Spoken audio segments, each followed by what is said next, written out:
Hello friends, welcome to JJ சமையல்.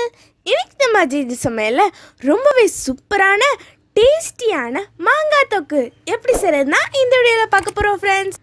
வீடியோக்குள்ள போகிறதுக்கு முன்னாடி நம்ம ஜேஜே சமையல் சேனலை புதுசாக பார்க்குறவங்க மறக்காமல் சப்ஸ்கிரைப் பண்ணுங்கள்.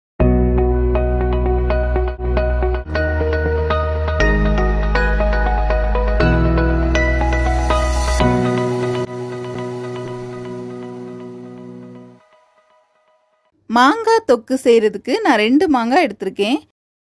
இதோட தோலை சீவிக்கலாம்.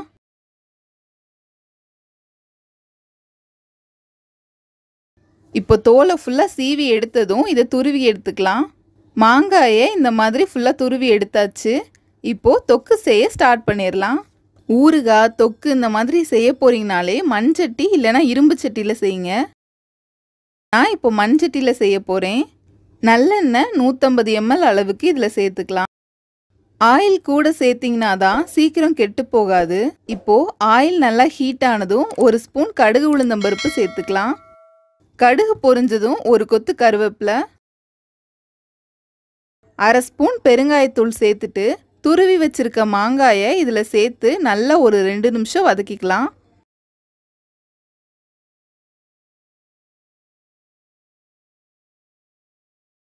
தேவையான அளவு கல்லுப்பு சேர்த்துக்கிறேன். இன்னும் ஒரு 2லேருந்து 3 நிமிஷம் நல்லா வதங்கட்டும். இப்போ மாங்காய் நல்லா குக் ஆகிடுச்சு. இதில் வத்தப்பொடி 2 டேபிள் ஸ்பூன், மஞ்சள் தூள் 1/2 ஸ்பூன் சேர்த்து மிக்ஸ் பண்ணிக்கோங்க.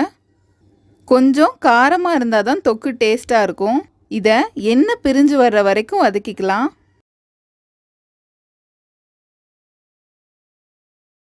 இப்போ பாருங்க, எண்ணெய் நல்லா பிரிஞ்சு வந்துருச்சு. இப்போது இதில் 1/2 ஸ்பூன் வெந்தயப்பொடி சேர்த்துக்கோங்க. ரொம்ப சேர்த்திங்கனாலும் லைட்டாக கசக்க ஆரம்பிச்சிரும். வெந்தயத்தை வறுத்து மிக்ஸி ஜாரில் பொடி செஞ்சு போட்டிருக்கேன். இப்போ லாஸ்ட்டாக இறக்குறதுக்கு முன்னாடி ஒரு 1 டேபிள் ஸ்பூன் வெல்லம் சேர்த்து மிக்ஸ் பண்ணிவிட்டு ஆஃப் பண்ணிடலாம். புளிப்பு, காரம், லைட்டாக இனிப்பு எல்லாம் சேர்ந்து மாங்காய் தொக்கு சும்மா வேறு லெவலில் ரெடி ஆகிடுச்சுலங்க. தயிர் சாதம், சாம்பார் சாதத்துக்கெலாம் இதோட காம்பினேஷன் சூப்பராக இருக்குங்க. ஃப்ரிட்ஜில் ஸ்டோர் பண்ணி வச்சிங்கன்னா 3 மாதம் வரைக்கும் அப்படியே இருக்குங்க. மறக்காமல் இது நீங்கள் ட்ரை பண்ணி பார்த்து உங்களோட ஃபீட்பேக்கை எங்களோட ஷேர் பண்ணுங்கள்.